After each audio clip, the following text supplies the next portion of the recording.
What would you do if I sang out of tune? Oh my God, we're live. Did anybody catch that? You're gonna do the Joe Cocker, man. Hey guys, this is the Mad Bomber Podcast, brought to you by Johnny's Donuts, the unofficial sponsor of Mad Bomber Podcast. Did you ever go to Johnny's Donuts in Dublin, Freddie B? I've probably been there a couple of times. You would know. They got this big fat toilet seat donuts.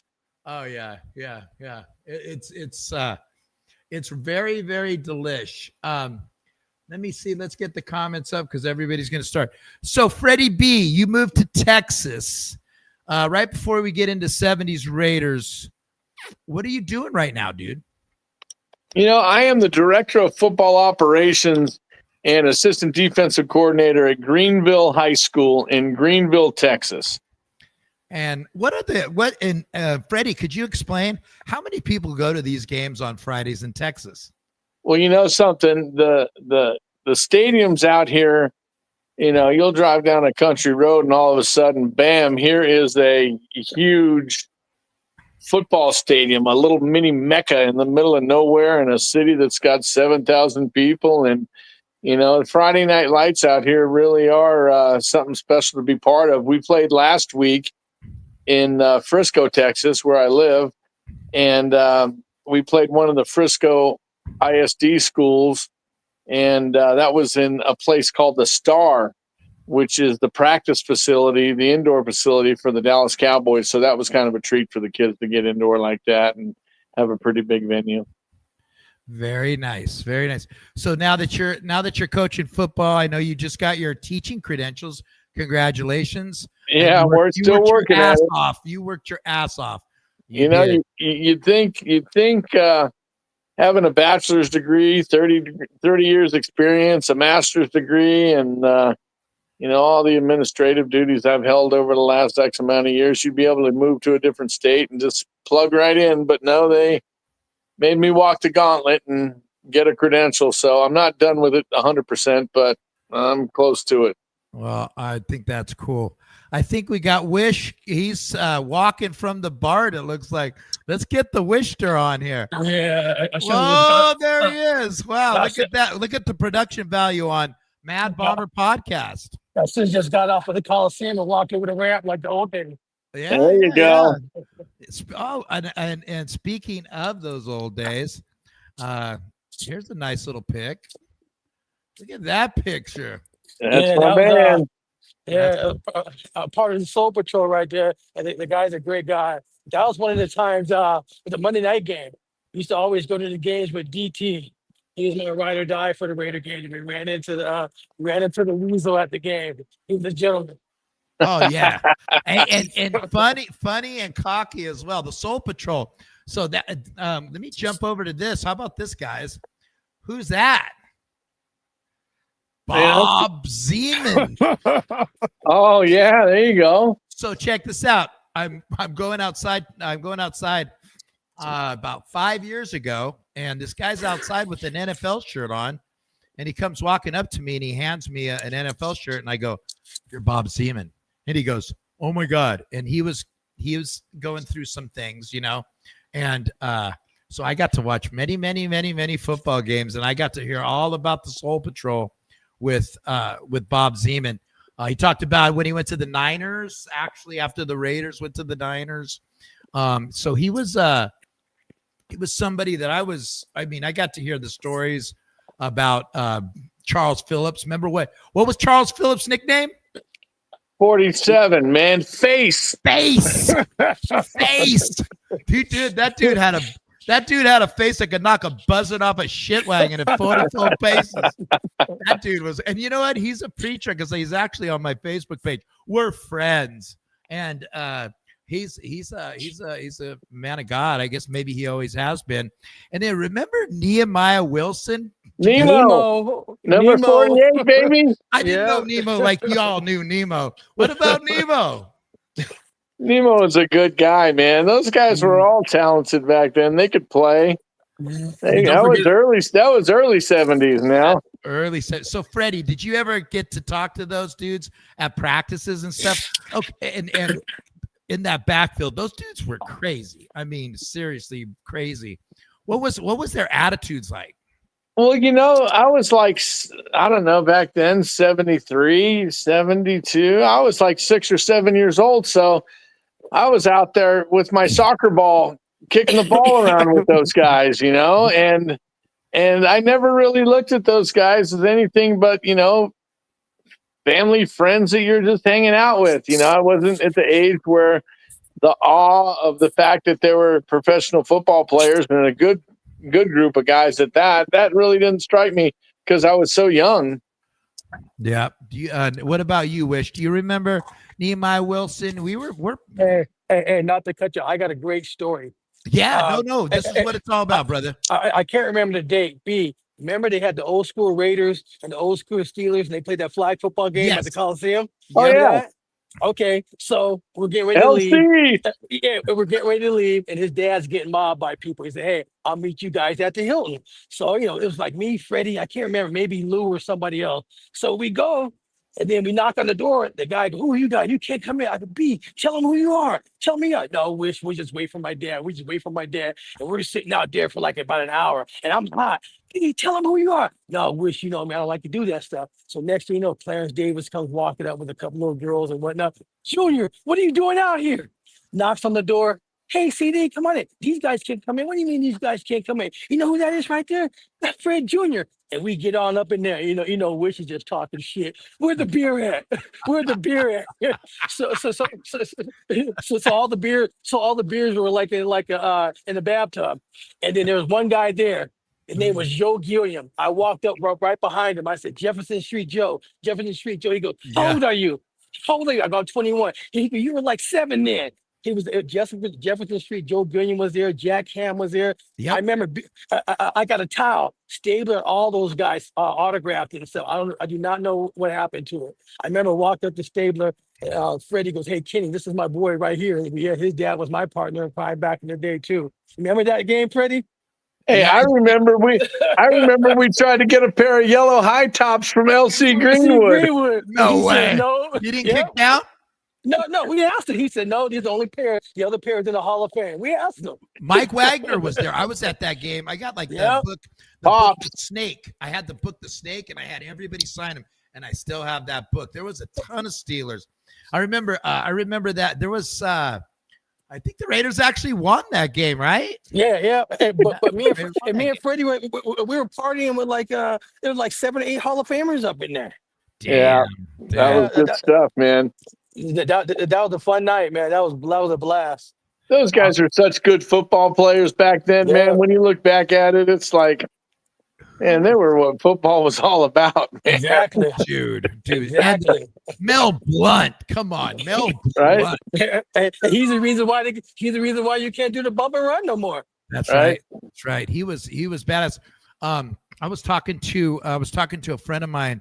He lives back in Pittsburgh, and every time he's back there, he wants to send me a picture of that fucked up state. The statue in the airport. Hey, man, you can take that. Hey, John, I got another good story too. Please tell. Please, that's why you're here, Wish. This guy played in 1967 team. He was part of 11 Angry Men. Me and Freddie got to stay at the house for the weekend out there in Alameda. Tom Keating. Oh, number 74. University of Michigan, baby. And then you guys be careful. The kid's snake got out. It's floating around the house somewhere. I remember that. And then, B, you remember this? He had a phone book, like Jim Kelly's name in there. Oh, yeah. And me and Freddie Craig calling all these superstars. His personal Rolodex. We're going through there. Yeah, Jim Kelly up in there, fucking Dr. J. And we're like Craig calling these guys, just hanging out. See if it was really them. So let's reset. Just remember, folks, these guys were from Pleasanton. I was from Dublin. That's the shit we were known for. That's why when me and my boys met these guys, it was just in another level, total another level. I know another one of your friends is coming on Tuesday. Tisley. The Big Tills, Big Sean. Big Sean's coming on. He's going to the Patriots game this weekend. Yeah. That dude travels more sporting events than anybody I know, man. Every time I see something, he's here, he's there. That dude's got more coffee cans in his backyard with cash in them, dude. That guy's, you can see him digging him up in the middle of the night. He's rolling. But talk about Pleasanton, guys. You guys were in the Mecca because we lived in Dublin. We were kind of the working class guy area. When you guys lived in Pleasanton was where a lot of the Raiders players, coaches, and a lot of established players, even 49ers were there. And you guys both went to Foothill. Talk about that experience of growing up in Raider country, because that's what it was. Remember, Virginia had that bar in Dublin. Yeah. Virginia Madden had the bar in Dublin, and before she owned the Brendan Company, that bar she had was always loaded with Raider players, because I seen a ton of Raider players going in there. And then I used to see Madden. Madden would be going through every drive through McDonald's, drive through Carl's Jr. I always saw that dude driving through. But back in the day, talk about your Pleasanton days, because that was special. It ain't like that no more. Because I remember when my parents bought a house. It was August 1970, and brought a house out there in Valley Trail. And then I just remember back in the day, Marv Hubbard used to live in the same community, and then right over there off of, I believe, B, what's that street right across from Harvest Park? What is that? Birdland. I remember Arshio used to live there. Correct me if I'm wrong. Arshio used to live there. Yep. And then Upshaw was right by the school. Now, obviously, you had the man. He was on Foothill Road. Upshaw had that horseshoe driveway. Just like I was saying the other day, at our middle school, we had Biletnikoff, we had Madden, we had Connor's kid, and then Dan Connor's the son, right? Yeah. Right. And then we had Ben Davis's daughters at our school. This is all at our elementary school, and then Mrs. Madden was my 6th grade teacher. Yeah, and then because I remember seeing Ben Davidson always on Dublin. Yeah, and then I heard all the time that his daughters were like real tall girls. I never big girls. They're big girls. They were swimmers. Yeah, exactly. They were swimmers. Yep. So I remember that. Hey, I got a good one for you. So around the corner lived Marv Marinovich, who could be like the first strength and conditioning coach in the history of the NFL. And so he had obviously Todd, and Todd had a sister, Tracy. And so we were all about the same age. Todd was younger, but we'd go to birthday parties and stuff together. And my mom and Todd's mom, Trudy Marinovich, they were close friends. So one night, Marv Marinovich takes all the kids, all of us, over to the Aeneas movie theater over in Dublin. Uh-huh. And there's some kids in there, and they're in front of us. And I don't know, we were probably watching Bambi or something. Those are the days when you brought your own food. Yes. Well, since even since we were little kids, when we go to birthday parties and there'd be cake and stuff, Marv would never let Todd eat birthday cake. He always had a little bag of carob chocolate and some nuts and something like that. So we go to the movie theater, and there were some teenagers in front of us, and they were making a little bit of noise and getting rambunctious. And Marv asked him, he said, "Hey, will you please tone it down a little bit?" And the kids looked back and probably told him to piss off. They didn't know who they were dealing with. Marv reached in the bag of snacks. I'll never forget this. And he grabbed a box of Sunkist raisins. And it was like a medium-sized box. That little red box? Yeah, but it was it wasn't the little tiny one. It was like a medium-sized one. And back in the day, those raisins were packed in that box, man, and it had some substance to it. This man stood up, weighing about 220, grabbed a bag of those raisins and hit one of those kids, just rifled it in the back of the head. I was petrified. I thought we were going to get tuned up, but, we were with Marv, and it was – yeah, so the Marinovich, they were another crew that was down there too that was really good. Connors lived right down the street from us, like Mark said. And no, those are good days, man. Yeah. What about this right here, guys? What about that? Well, now, both of you guys are a lot more well connected. Look at that haircut. That's a badass haircut. We'll go ahead and That's stop it what I right had there. there. Hold on. Let's take one more. Hold on. Let's take one more glance at that beautiful dude. That's a badass haircut right there. Yeah, that's now I've got the Biletnikoff curse, or sometimes like the Terry Bradshaw thing going on now. So, but I tell you. No, so Al Davis, what was your interactions? This guy, when I remember we used to have, all my buddies would go, if you had to interview one person in your life, who would it be? For me, it was Al Davis. Never met him, never shook his hand, always seen him from closest was 5 feet away. But to me, he was just the most intense person reading about him. And now even with all the stuff that comes out about him, or just watching the Jerry Jones show on Netflix, and a lot of similarities in the two of them for sure.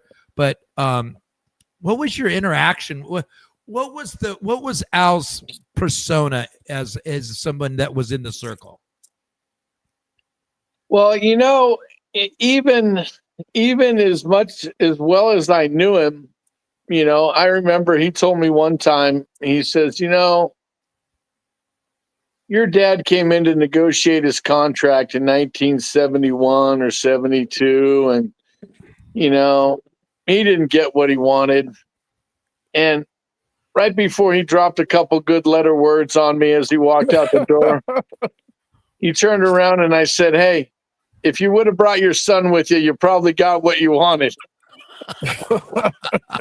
So Al told me that, and I had spent some time with him, especially, like in 2004 when I got my first head coaching job.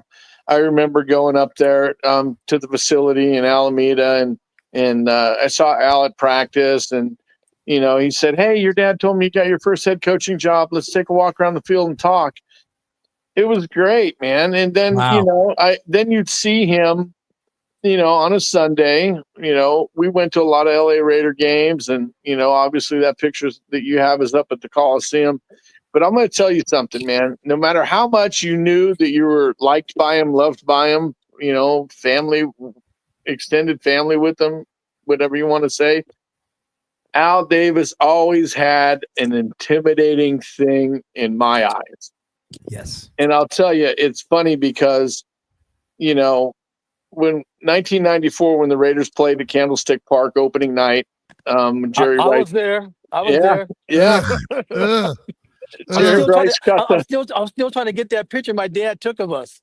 That was the night Jerry Rice got his 100th ball, 100 touchdowns. And my dad made me stay that whole game because it was like 24-10. I'm ready to bounce. And my dad wanted to watch Jerry. So my dad was the season ticket holder for the Niners. And then he made me stay that whole game just to see Jerry score that touchdown. Oh, yeah. I'll tell you what, that was crazy. That was the night Napoleon McCallum got hurt. Yeah, that was a bad injury. Yeah, that was not good. And B, tell him about that one time at El Segundo where we're hanging out with Pete Banaszak and your grandfather Snook doing shots at the little bar, and then me and you were on the sidelines and we met Magic at halftime. Hey, no way. I'll tell you what. I'll get to the LA Raiders stuff in a minute, but I want to go back to this Mr. Davis thing. I saw him before that game at Candlestick Park, and he says, "Hey, Freddie, come walk with me." All right, great. So we'd walk, down the sideline to the back of the end zone. That was my first time on the road doing it. I'd walked across the end zone in the black hole before the game with him a couple of times, not a whole bunch, but a few times. And so, it's like, okay, cool. This is good. We're having a nice conversation. I always asked how my mom was doing. I always showed interest in my career as a coach. And that would be this Sunday. Next Sunday, I would see him on the sideline. He'd walk past you like he didn't even know you. Oh, wow. Well, it was just it wasn't a knock on him or anything, but he's just such an intimidating guy. And when you look back at everything, from being the coach of the Raiders to a commissioner and everything he's done, with with all the, hiring Art and having Amy Trask work there and all the contributions that he's done, down the social avenue, it's just, what an interesting guy, man. What a great guy, man. I loved him. He was a good man. He was the Raider. Yeah, I just heard. Not did you hear that Nnamdi Asomugha was on a podcast talking about it? He said, that was a good interview. He too. knows what's that. What's that? I said that was a good interview. I saw that one as well. Oh yeah, he said he knew when Al Davis was there. He said everybody would straighten up. That it was like teacher just came in kindergarten. Well, you know what? With my dad used to say they'd know he was in the building because they smelled his cologne. Oh, that dude! What did he wear? High karate? I don't know, but I mean, let's call it ace and ace. The Davises have never been a fashion statement at all. Nuh-uh, never. But Al's dressed better than Mark. Well, Mark's my man, though, man. Marcus, I tell you what, I think he's a great owner. I think Mark Davis is a great owner. He's tried to figure it out. He's trying to figure it out. He's done well for himself. Moving away from someone that was very feared to someone who is very loved. Wish, talk about this a little bit. Wish was Wish was a guest of honor there. It was a funny story about that. When Mr. Madden passed away, I saw this little thing on Instagram. Say, hey, they're going to have a celebration of life for John. It was the exact same date they won the Super Bowl, the date, the year, all that stuff. So I said to the DT, I'm going to send it to Mike and see if it's real. Everybody was, trying to make money off of that. So the DT hits me up and said, yeah, it's real. Mike said, hey, give me all the guys' email.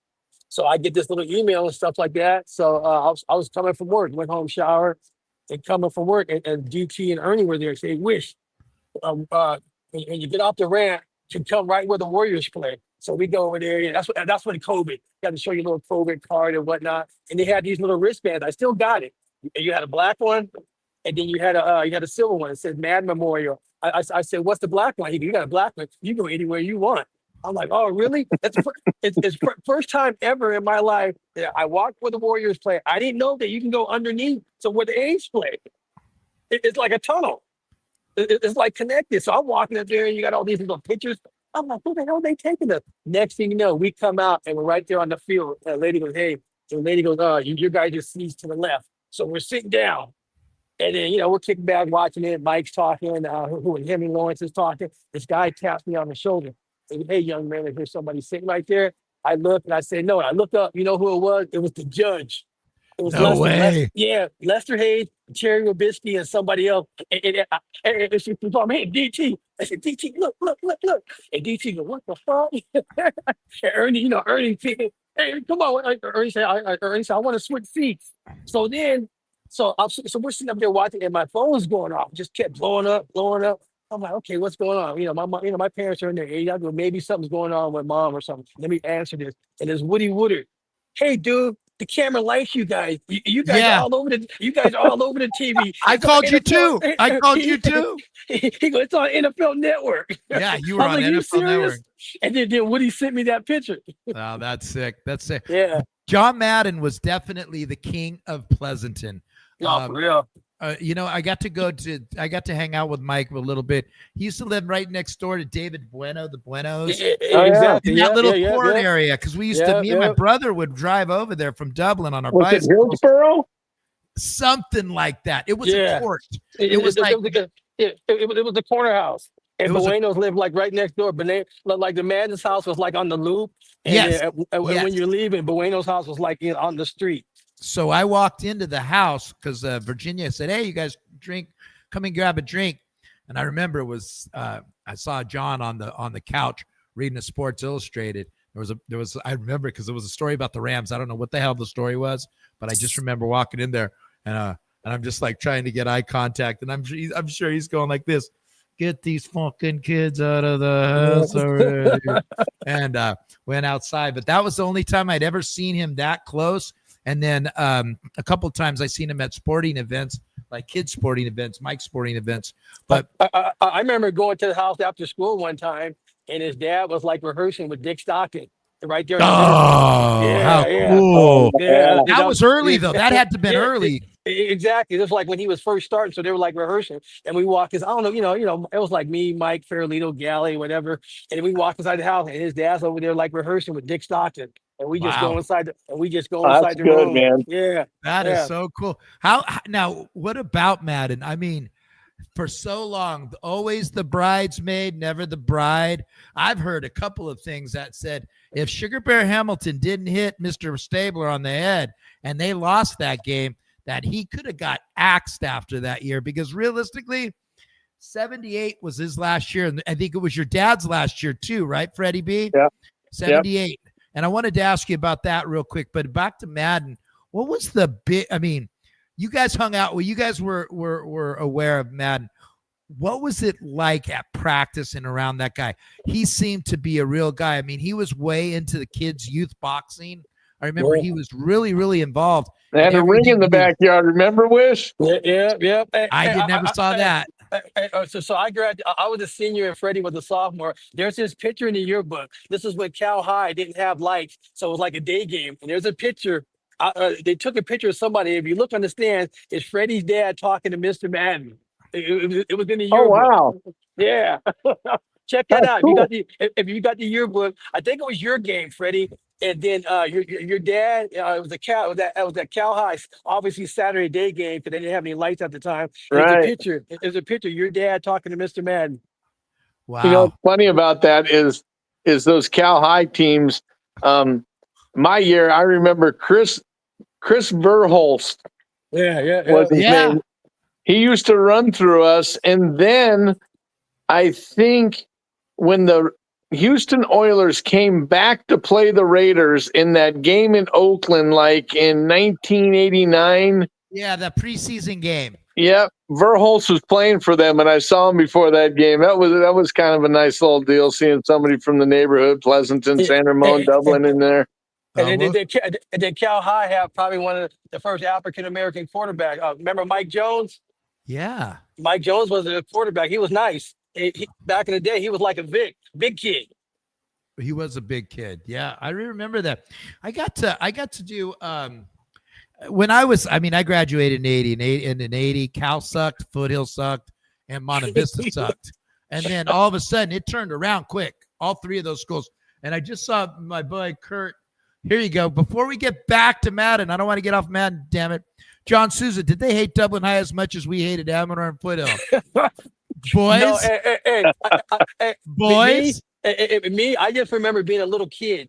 Like 7th, 8th grade, going to watch Foothill against Dublin. And Dublin had some ball players, Rob Cox, Big O.T. Pahulu, and a couple. I remember they had some ball players, big kids. I just remember these kids in high school are pretty damn big. I just remember Dublin back in the early 80s, like 78, 79, 80, 81 had some ball players. Yeah. I remember they had some ball players back in the day. We won the EBAL in 79, beat the Dons, beat Amador. Yeah. But you guys hated Amador more than you hated Dublin. You didn't. Dublin was Dublin is where you guys got your weed. Okay, you couldn't hate us. That's the last thing you did. I mean, the plants that we grow in our backyards. But Dublin had the drive-in in the movie theaters. Happening? Is this going down like this? Totally going down like this. We're not going to even talk about the parties where kegs got missing. We won't even go there. And Wishom driving my vet, and you're in the back. Oh, no, we won't even go there. Right now, I think the statute of limitations is still working. Can you imagine the three of us? How many nights the three of us packed in the front of that Corvette and hit the town? There was that. Okay, we're gonna get away. I don't want to talk about that chick that lived in Derek Marino's house because Wishom. That was the night of the keg. That was the party we stole the keg. Joelle Andrews. Joelle something. I forget her name, but that's what it was. I remember that. That was how the hell could you get three fat asses in a keg and a goddamn and a Corvette? I don't know, but it happened. Okay, back to John Madden. So John's sons, Joey and Mike, both went to Foothill, right? Right. Yes. Okay. Who, Joey was my age, and Mike was Mark's age. right. Yeah. Yeah. And I played with both of them. Joey played varsity as a sophomore player. In high school, both of those kids were ball players. They were both ball players, legit ball players, not because of who their dad was. They No, could ball. Mike was a quarterback. He was a sophomore starting Yeah, quarterback. but then my year, Mike was a punter and he was a tight end. Yeah. Both of those kids were ballers though. Yeah, well, Joey In went fact, to Brown, right? my senior year, Joey didn't even play with us. I think my senior year, and I'm 99.9% positive, he left and went back to Choate. Yeah, exactly. He Because went to Mike was, Choate Prep School, which was the feeder school into Brown. Yeah, because Yeah, he went to Brown. because Yeah, he ended up Freddie, going you're to absolutely right. Because when we graduated, Mike went to Choate. So I think Mike and Joey were at Choate together. Yeah. Wow, what a trip! What a trip! Well, and on the off season, we're definitely talk about the Morans and the Millards and all of those guys too. But Yeah. back to John Madden. When you used to go to practice, Freddie B, what was something that stood out that stood out with Mr. Madden? I mean, that guy was something else. Well, like I said before, I was too young to really look at anything other than, hey, I'm a 7-8-year-old kid running around to practice, and they're taping my ankles, and I'm running around. I never looked at anything other than, those were just like friends. Those are like family people, that you grew up with. And I never really looked at them for, them being involved in professional sports or professional football. That Yeah, really, you did. Yeah, it wasn't. It was just normal to you. yeah, it was just, and it's funny. Mark talks about the, going underneath from the Coliseum over to the arena. Hell, when I was 8 years old, I was running back and forth over there, during practice. It was like, you went down there and you monkeyed around when the guys were doing warm-ups. And then when practice started, it was beat it. And, I'd go up into the stands and shag balls for Ray Guy because he was punting up into the stands over there at the Coliseum. And I was riding elevators up and down and going over to the basketball gym and, just everything but looking at it in awe. And, when you look back at it now, it's like, God, how fortunate to be around those guys. And more than just the athletic part of it, but, just how fortunate to be around a good bunch of guys, man, because those guys, in the 70s, not only in Oakland, but everywhere around the country, those are dudes, man. Those are guys that shook your hand. Those guys spent time with people. They cared about talking with people. There was no prima donnas and, no $1 million bonus babies, and everybody was just, it was different. It wasn't only like that on the football field, but we grew up in a different era, man. Things were different for all of us. Yeah. Totally. I remember that picture of Zet going to on the sidelines with the Oakland Raiders. I don't know if you saw the last podcast, but he won that at a fucking pizza parlor. He went to a pizza parlor and he he wanted to talk to Matuzak, so he got on. So we all got to go to the practice on Saturday. That's when they filmed it. And it was like I was watching. I remember because Mike was shagging balls at that point too. And it was just funny watching that stuff, Ray Guy. But going back to this picture, I mean, this guy right here, let me see, where did I put that? This one right here. How was this guy? I mean, he loved your dad, didn't he? Hey, something? Yeah. He was my hero. He was my hero. Well, they lived together. I mean, lived together. They lived in Alameda, and Kenny, they had a condo, and I'd go spend time over there, and I was always in awe because in the spare bedroom, Kenny had his chopper parked in there. Wow. He had his motorcycle parked in the house in the spare bedroom, and I think, there was a time, and I forgot because I was little, but my dad had I was always in awe of that motorcycle. And I guess Kenny was trying to sell it and put an ad, that he was selling the chopper. And, back then guys came over and, test rode the motorcycle up and down the street. And I guess somebody came over one time and he let him take it for a test drive. And I guess my dad and Kenny were out front going, shit, that motorcycle's getting farther and farther away, man. What's going on here? And I guess a couple weeks later, the keys to the condo and the house and the Corvettes that Kenny had, they got all sent back to him in the mail. But the guy kept the chopper. Hey, talking about the snake. I remember that one time when I met him at the flag football game, and Freddie goes, "Hey, Kenny, this is my boy Wish," and he goes, "Yeah, Freddie's dad used to be my partner in crime." So when we go to the hotel room, after we got in, he comes in there and he said, "Wish, are you having a good time?" I'm like, well, who am I to this guy? But he remembered who I was. He said, "Wish, you having a good time?" I said, "Yes, sir." What a And that great meant a lot to man. me. Yeah, exactly. He was a cool dude, man. He was smooth. He was just a Right. cool dude.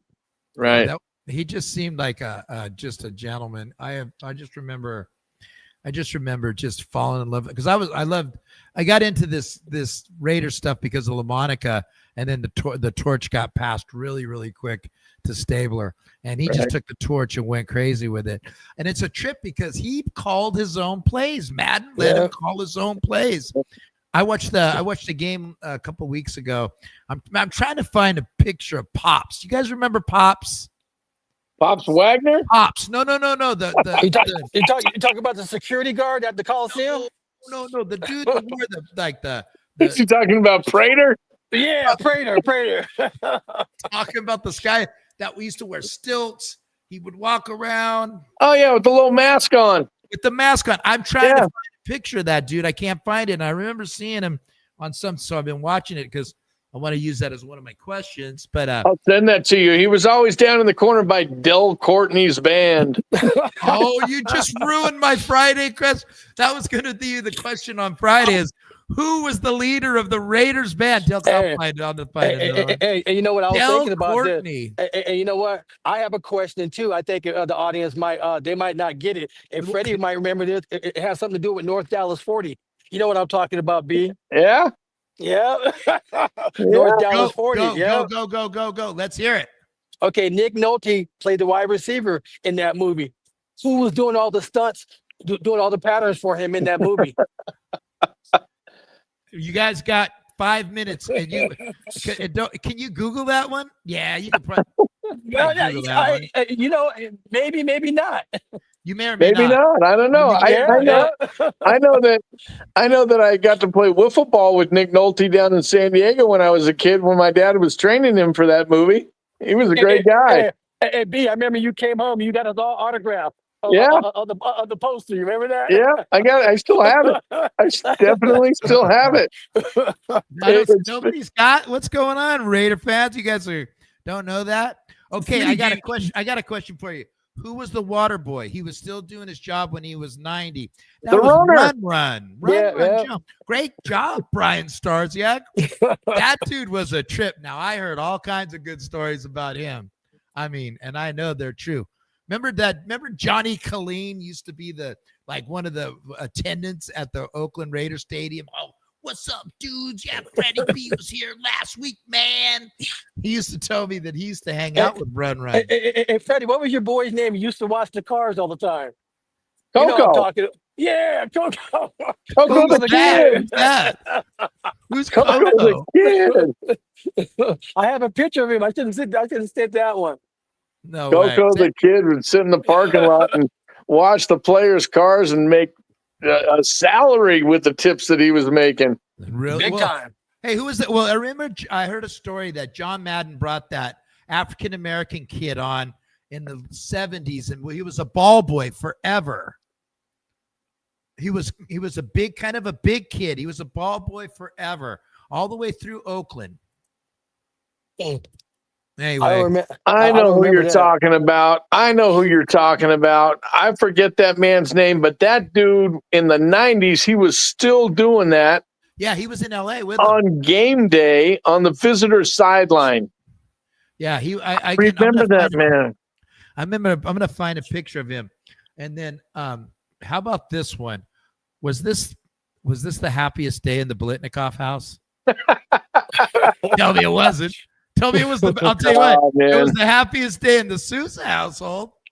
Yeah, I'll tell you what, man. It's it's funny because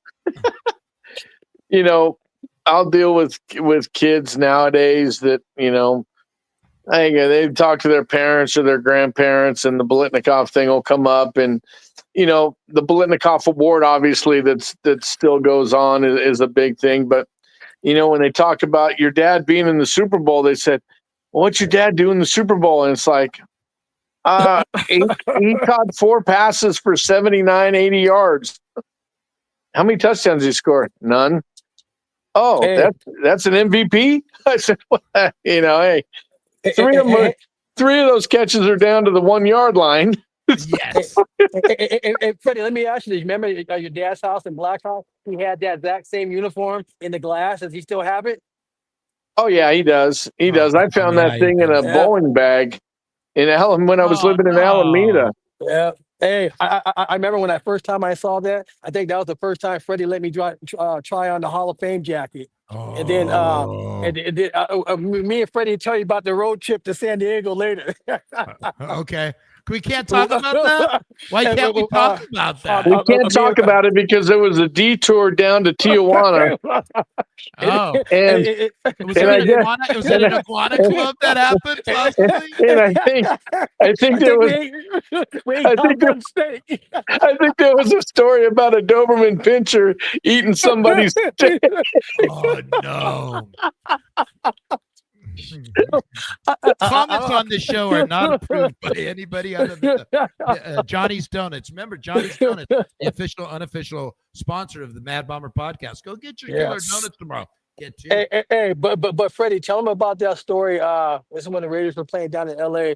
Freddie's dad was living in El Segundo, and the Raiders and the Cowboys were playing. Come on, Wish, let's go. And we got to be on the sidelines. Everybody thinks Sidelines is great. It wasn't really all that fun until you got Michael Irvin right there in front of you telling Terry McDaniel, get up on me. He's throwing the ball to me. I'm doing a slant. And he did it and caught it. Yeah.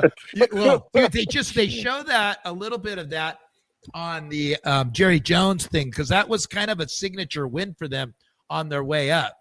So, John, so it's halftime. So me and Freddie go up to the locker room and stuff like that. We grab a little hot dog, Coke, and we're walking back. And we see this big tall guy with all the cheerleaders around him. And I'm hitting Freddie like, Freddie, that's magic. That's magic. No, it's not, Wish. I mean, yeah, that's magic. That's magic.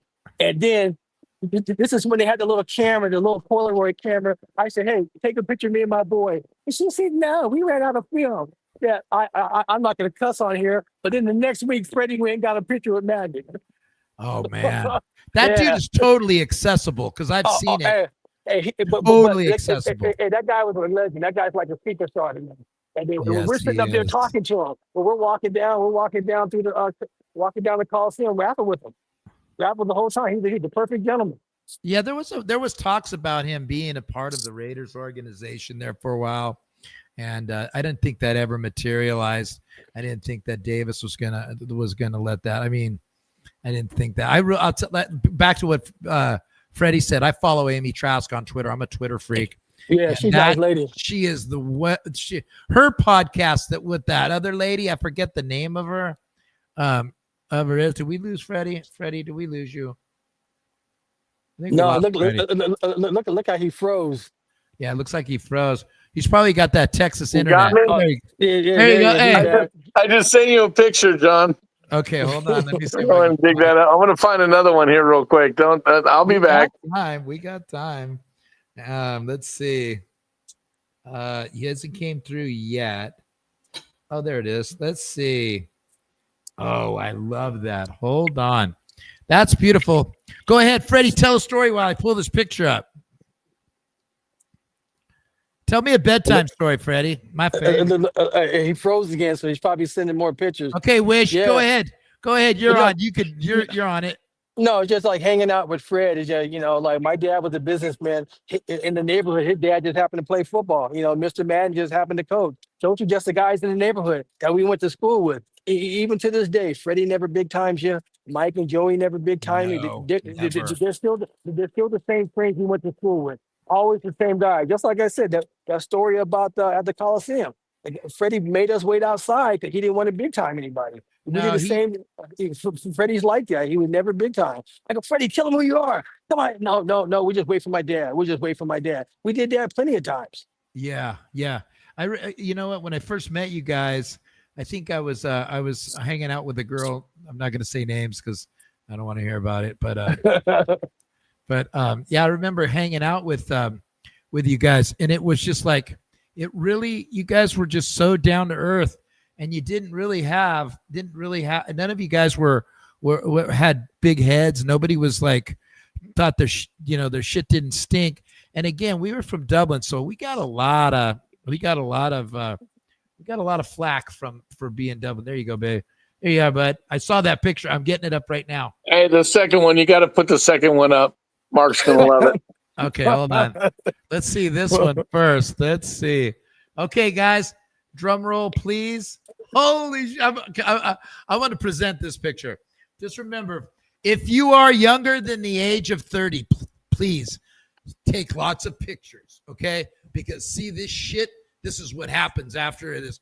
Father Time is undefeated because let's take Yeah, exactly. Hey, you're oh! exactly right. Yeah. Look at that. Hey, that's all I wanted. Hey, Freddie, what's your boy's name? Security guy with the glasses. Oh, that dude, he was always on the Raiders sidelines. Kent Lincoln. Yep, always. I haven't seen him lately, though. Yeah, well, he's probably up there. Johnny, give me some volume. I can hardly hear you. Can you hear me now? You guys, can you both hear me? I can hear you loud and clear. I can hear you. I can't hear you as good as I could a minute ago. Okay. Yeah. But I'm here. Hey, that's all that girl had to do was take a picture of me being Magic. Yeah. No. Oh my God. Yeah. Try to be cool. Well, you know Yeah, that would have been a collector's item. So when your dad moved into the coaching, what was that like? I mean, you know what? Let me go back to 78. In 78, could he have played longer? I thought he could. I thought he was. Was he getting out at the right time? Do you think? I don't know. I don't. Probably not. He probably could have hung around, and been a third down guy. Yep. That's what I was hoping. And Morris was there. Morris was doing a good job climbing up the ladder. Morris Bradshaw, rest in peace, my man. Love him. Oh God, what a great guy. But yeah, Pops went up to Canada the year after that and was in Montreal with, gosh, I don't know. Alouettes? Yeah, Yep. Ferragamo was up there. He went with Joe Scannella, who was a running back coach for the Raiders, a bunch of years. And Joe was up there, so got my dad on up there. But, Pops played from, 65 to 79 over there. That's kind of a long time. Yep. Especially with the way the rules were back then. If you're a wide receiver, you'd be 15 yards upfield into a crossing route pattern, and someone would come and kick your ass. Yeah, and there's no penalty. No, it's a trip. There's a great question right here, Freddie and Mark. I always wonder, could Freddie play in the Super Bowl in 78, which means 77 season, if they would have beat the Donkeys? That's when Rob Lytle football fucked us. Tatum nailed him. Tatum nailed him. He got hurt in the AFC Championship game, Freddie. Right. Was he out? Was he hurt bad? Yeah, he hurt his shoulder. I think it was what's the guy's name? What's the linebacker, Mark, from ESPN? Tom Jackson. Tom Jackson, yeah. And Rizzo. I think they did a number on Pops coming across the middle there. I think he separated his shoulder. In fact, that shoulder he just had replaced a year ago. Really? Finally. Yeah, probably could have done it years ago, but he lives in Vegas though, right? No, my dad lives up in Rockland. Him and Angela live up in Rockland with my sister Dasha. Okay. So I'm gonna have this. I wanted to ask this question. We had a great run. The Raiders did, and it really sucks that they put Branch and Stabler in the Hall of Fame past their due date. That was just, to me, that was just wrong. But I want to put this up. Which 70s Raiders should be in the Hall of Fame? Just one. Each one of you guys gets one. Because I wanted to ask you this question because this was something that and I want to hear from everybody out there who they think it was, who they think it should be. Wish, go ahead. Start off. Do they just had to play in the 70s?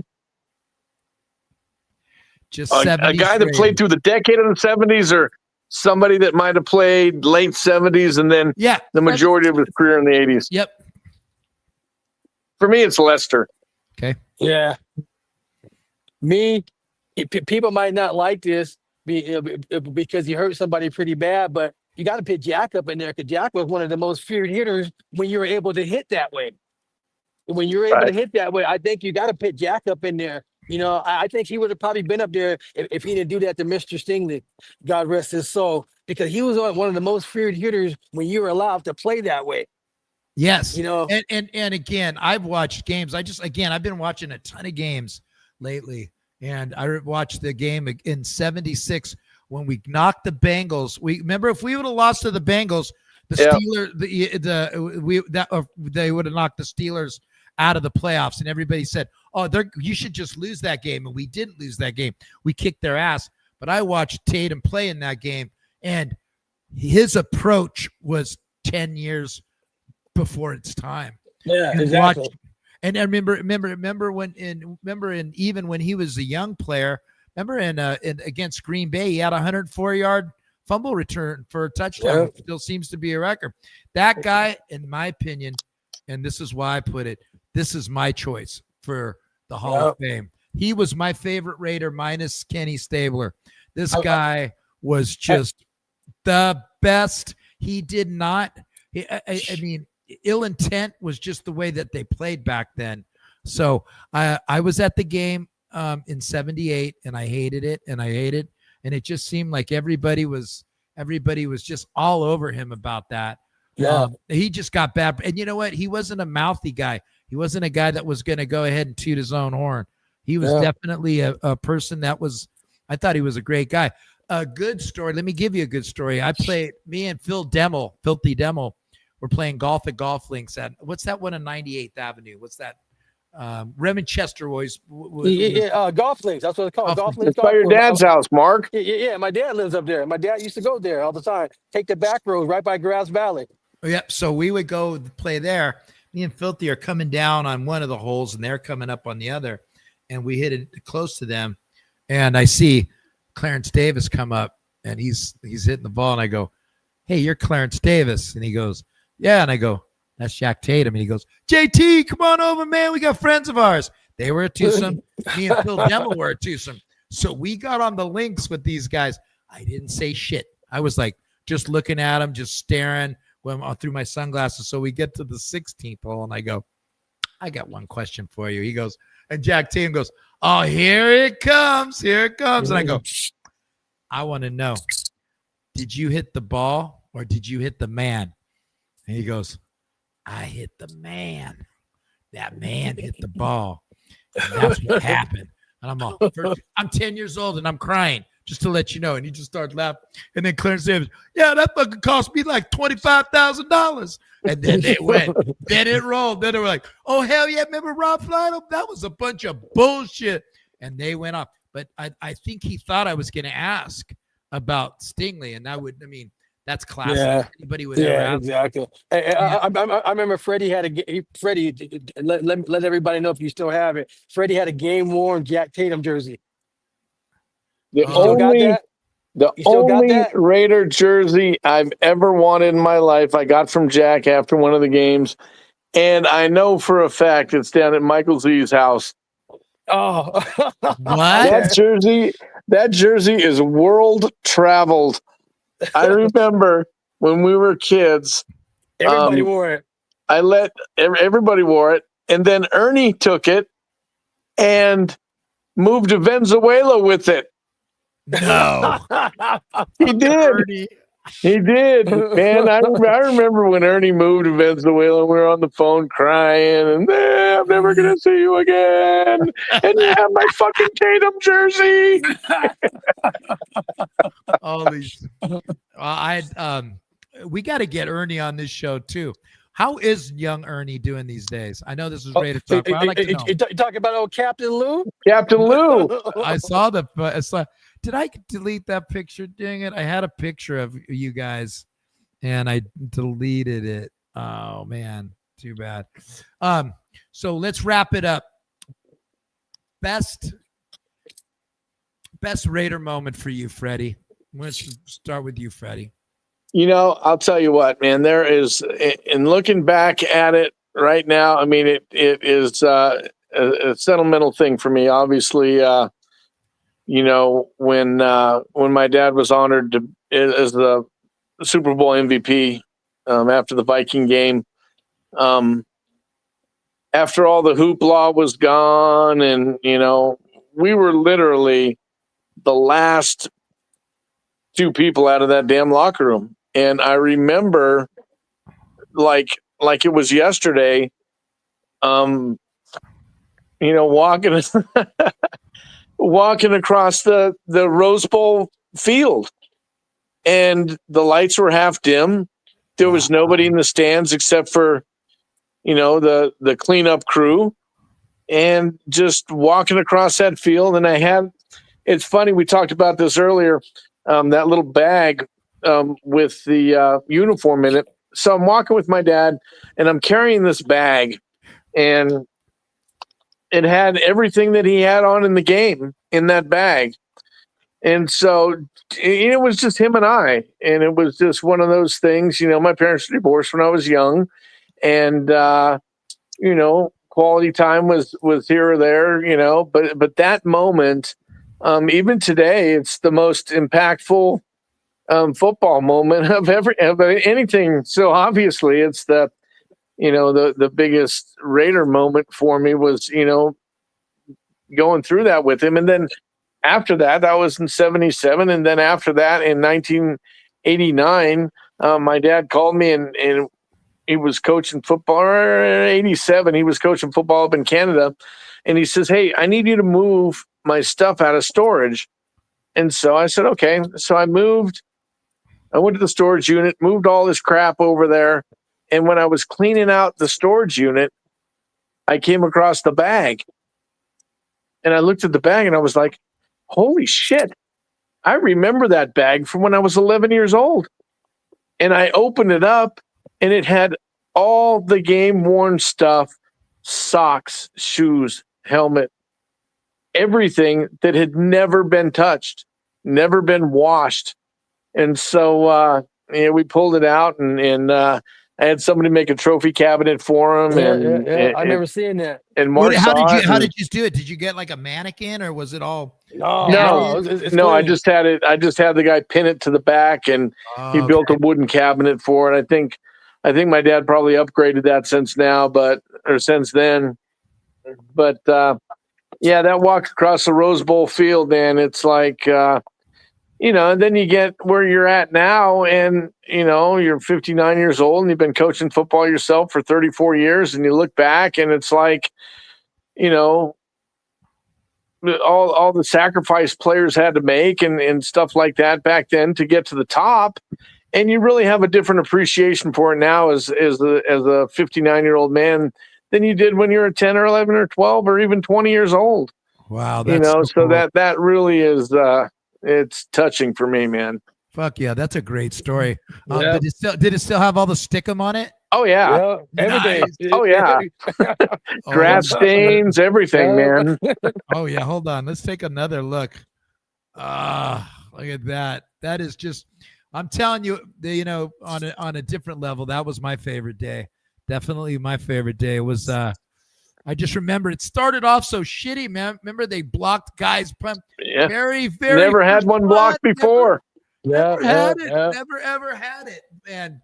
And then it was like Tarkany gives to McClanahan, Stonewall. I think there's a fumble. Raider football. Willie Hall from USC.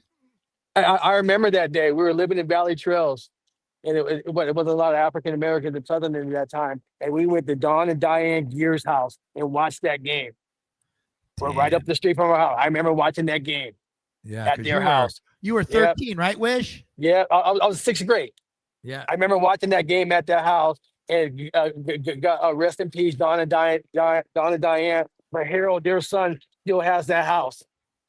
Wow, that's fun. Yeah, I remember that day. So, Wish, what's the thing? It could be you could do 70s, you could do anything, but what's your Raider moment? Well, me was that 2002 championship game, AFC championship game, and they played against the Oilers. Yep. No, wait, Titans. Excuse me. Titans, See, yeah. I got Yeah. you. We knew we speak the same language. I remember that game because I had 2 tickets. And I said, "Hey, Mike, you want to go up to AFC Championship game?" He goes, "Who's playing?" He goes, "The Raiders and the 49ers." The fuck I go, the Raiders and the Titans. The fuck I want to go out there and watch them for? So, so I remember going to that game. It's a funny story at the end. I remember going to that game, watching it, and I was just, we're going to the Super Bowl. We had a great team that year. We had Charlie, we had Jerry, and then I was so hammered. My ex man was Porter. Yeah, JP. I hate it. Hey, Remember, Freddie, I saw you at the Super Bowl. I was there at the Super Yeah, in Bowl. San game. Diego. That's right. Yeah, I was there. That's crazy. To me, that was my favorite moment because the whole city was the buzz. Yep. It was just like, man, it was just like, everybody had smiles on their faces. It's like, damn, we're going back to the bowl. I just wish we would add 2 weeks off instead of 1 week because it just seemed like it was a mess, man. It just seemed too quick.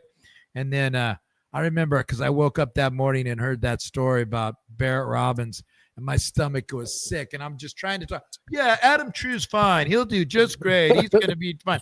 He's a snapper. No, he's a fucking long snapper. Just remember that. Yeah. And then I heard that they scrapped running the ball because that's what they had practiced the whole week was run the football. And then the day before they changed it. Tim Brown talks about it in one of his shows and was pissed off because he'd said that that's the only way he thought that they could beat him as well was run the football. Yeah, right. So, but at the same time, it was just like teacher going up against a pupil. Yeah. I'm never going to forget that highlight when John Lynch turned to Mike Tomlin. He said, "Mike, they're running the exact same thing we did in practice." Right.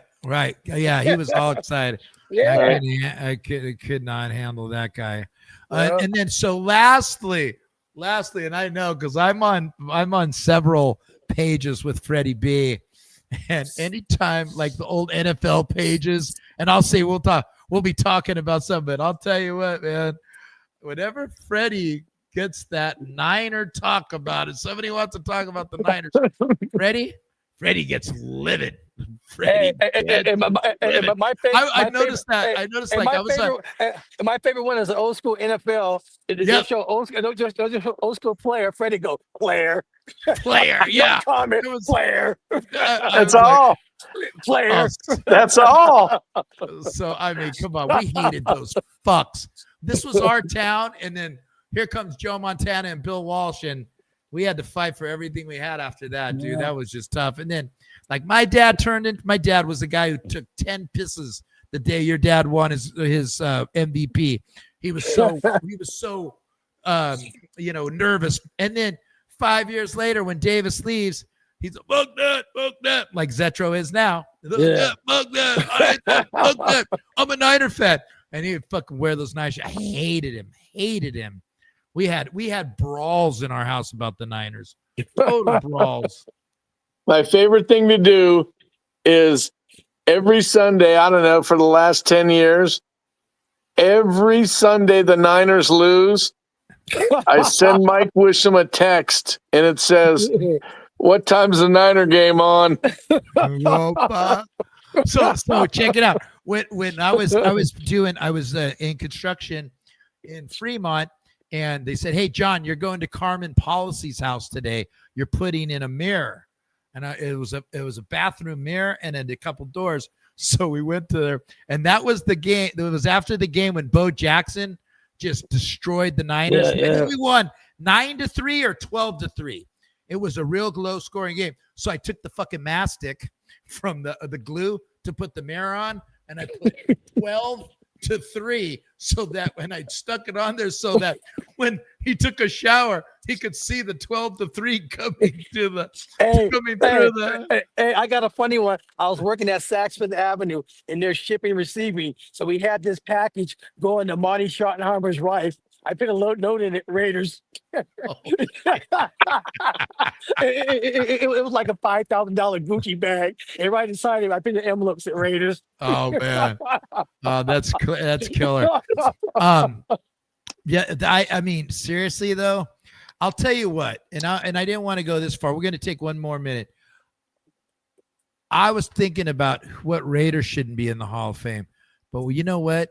If you want to talk about somebody that should be in the Hall of Fame, Plunkett, hands down. Plunkett definitely needs. He won 2 Super Bowls, but Yeah. it's like I just wanted to say one, and one is Tatum. I mean, Yeah. you know what? You know who another guy that could very well be in the Hall of Fame, and that's not a sexy one. It's Dave Dalby. Yep, Dave Dalby. Yep. Dave Dalby could be. Right. That guy didn't miss a beat. Yeah. He was never hurt. He was a center that didn't mess up. He replaced Otto. Right. He replaced Otto. It didn't miss a beat. Did not miss a beat. And then after him, it was Mosbar. We only had 3 centers. We were like the Pittsburgh Steelers with head coaches. We had like 3 centers that went on for like 26 years. 26 years, 3 centers.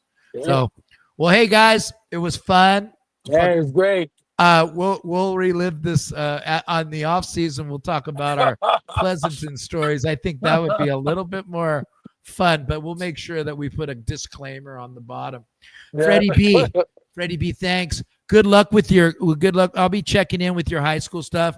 And Mark, you got an open ticket except for the Cowboys, Titans, and Chargers. Anything else? Well, it used to be 2 games. Now you added 3. Yeah, so well, you keep waiting, motherfucker, and it's going to be 2. That means he's got like 5 that you could go to, really. Exactly. Hey, I'm just keeping it real. Hurry up and pick a game. I'd love to go with you. And not a problem. I love Las Vegas. I wish it was in Oakland. That would have been the best because that stadium is a bomb. Anyway, I will tell you guys, no, I'm not going to put that up. I'll tell you what, guys, I appreciate it. And we will get together soon. Thank you, Mark Wishom. I know you're not even home yet. And I appreciate that you hold on. And not a problem. Station, I could see. Yeah. Hey, you forgot to bump that picture with Too Short. Rolling down Foothill Boulevard. Bumping Too Short, smoking Newports with my homeboy Freddie B. All right, guys. Love you guys. Yeah, love you, brother. Love you, Mark. Good luck. All right, good luck. All right, Johnny. All right, guys. Bye. See ya. Now it's Ciani to the left. Biletnikoff to the right against Marsalis. Back is Lamonica. Throws for Biletnikoff. Touchdown Raiders! Biletnikoff is having words right now with Marsalis. Fred caught that ball after quite a physical battle with Marsalis in the right corner of the end zone. He went on out of the end zone, and then instead of slamming the ball into the turf, he ran back in about 10 yards to where Marsalis was and defiantly slammed it in the turf in front of Marsalis. The 2 tight ends are lined up as tight ends. Back goes Darrell to pass. He's looking for Smith, but instead goes down the middle. Chester, touchdown Raiders! Holy Toledo, what a great ball!